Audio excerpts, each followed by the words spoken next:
एक प्रश्नकर्ता ने महर्षि रमन से प्रश्न किया, जब कोई भी व्यक्ति आत्म साक्षात्कार करता है तो उसे क्या दिखाई देता है?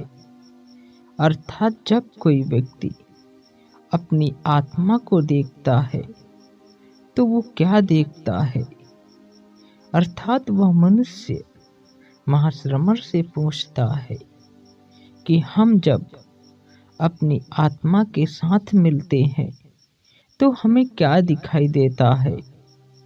इस पर महर्षि रमन कहते हैं कि वहाँ कुछ देखना नहीं है, देखना केवल होना है, जिसे हम आत्म साक्षात्कार कहते हैं।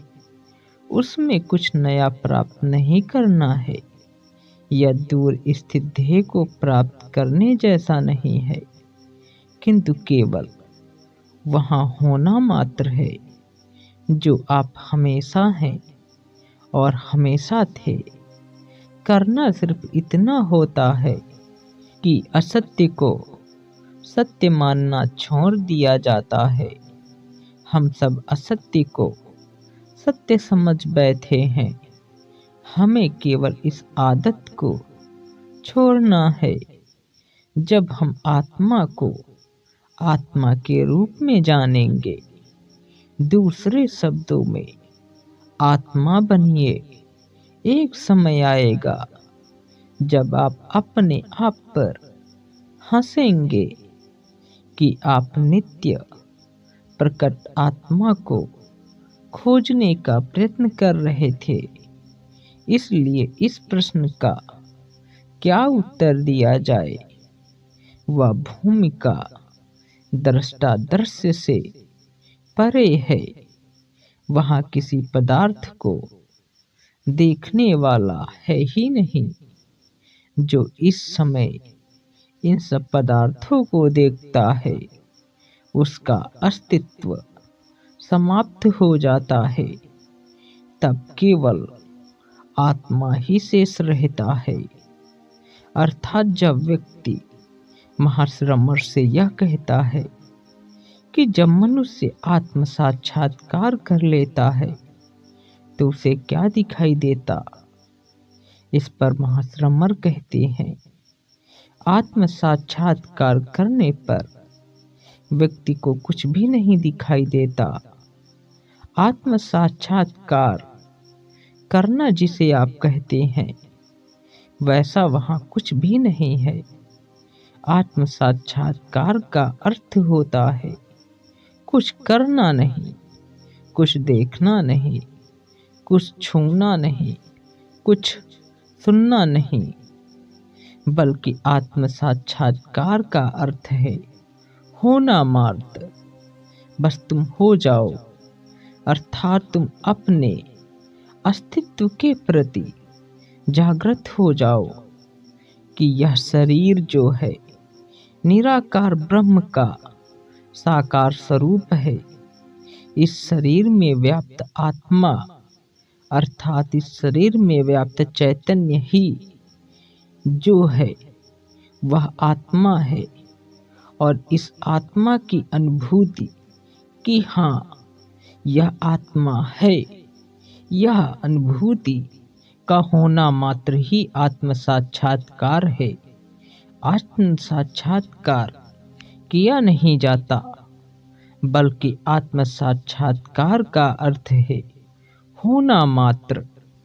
और जब तुम्हें यह एहसास हो जाएगा कि तुम हो बस, तो तुम्हें एक असीम आनंद प्राप्त होगा। और जब तुम्हें इस बात का एहसास हो जाएगा कि तुम हो बस, तो तुम खुद पर हंसोगे और यह कहोगे कि मैं चला था आत्म साक्षात्कार करने। बल्कि आत्म साक्षात्कार किसका किया जाए? जो निज स्वरूप ही है खुद का, उसका। और इस मूर्खतापूर्ण ढंग पर तुम हंसोगे कि जो नित्य आत्मा है, जो लगातार उपस्थित है, वह चैतन्य स्वरूप ही तुम हो। और इस बात का एहसास हो जाना कि वह चैतन्य स्वरूप ही तुम हो, यही आत्म साक्षात्कार है। और आत्म साक्षात्कार होना मात्र है, अर्थात इस बात का सिर्फ तुम्हें आभास ही हो जाए कि वह निज स्वरूप आत्म स्वरूप तुम ही हो, यही आत्म साक्षात्कार है। और इसमें देखने जैसा कुछ नहीं, बल्कि इसमें तो यह जान लेना मात्र है कि वह निज स्वरूप जो अमर है वह तुम ही हो। और तुम बाद में अपने आप पर हंसोगे कि मैं चला था किसी चीज को देखने, लेकिन क्या देखें जो है ही नहीं, बल्कि खुद की अवस्था को देखना जो लगातार तुम्हें मिली हुई थी। इस मूर्खतापूर्ण ढंग पर हंसी आने लगेगी। तो महर्षि रमण कहते हैं कि दृश्य और दृष्टा से परे है वह आत्म साक्षात्कार की अवस्था जो कि होना मात्र है। वहां पर सिर्फ आत्मा ही शेष रहती है, वहां पर कुछ भी देखना सुनना नहीं होता है। तो यही प्रश्न आगे प्रश्न करता है कि इसे सीधे अनुभव से कैसे जाना जा सकता है। अर्थात जब महर्षि रमण पहले प्रश्न में कहते हैं कि आत्मा ही शेष रहता है, आत्म साक्षात्कार की अवस्था कुछ करना नहीं बल्कि होना मात्र है, और वह होना मात्र सिर्फ आत्मा ही है। तो यह जो शब्द है कि वह आत्म साक्षात्कार होने की अवस्था है, जो होने की अवस्था है वही आत्मा है। तो इस आत्मा के होने का एहसास सीधे हम कैसे कर सकते हैं, यही पूछना चाह रहा है प्रश्नकर्ता। इसलिए उसने महर्षि रमण से कहा, इसे सीधे अनुभव से कैसे जाना जा सकता है। इस पर महर्षि रमण कहते हैं, यदि हम आत्मा को जानने की बात का स्वीकार करते हैं तो अवश्य दो आत्मा होने चाहिए, एक जानने वाला आत्मा तथा दूसरी जाने जाने वाली आत्मा। एवं जानने की प्रक्रिया का भी स्वीकार करना पड़ेगा, जिसे हम आत्म साक्षात्कार कहते हैं। उसमें हम जो हैं वही रहते हैं, इसमें कुछ जानना या बनना नहीं होता है। यदि किसी ने साक्षात्कार किया है तो वह केवल वही होता है जिसकी सत्ता है और हमेशा से है। कोई भी इस अवस्था का वर्णन नहीं कर सकता, सिर्फ हो सकता है। शब्द दरिद्रता के कारण हम शिथिलता पूर्वक आत्म साक्षात्कार शब्द का प्रयोग अवश्य करते हैं, किंतु जो हमेशा सत्य है उसे सत्य कैसे बनाया जा सकता है।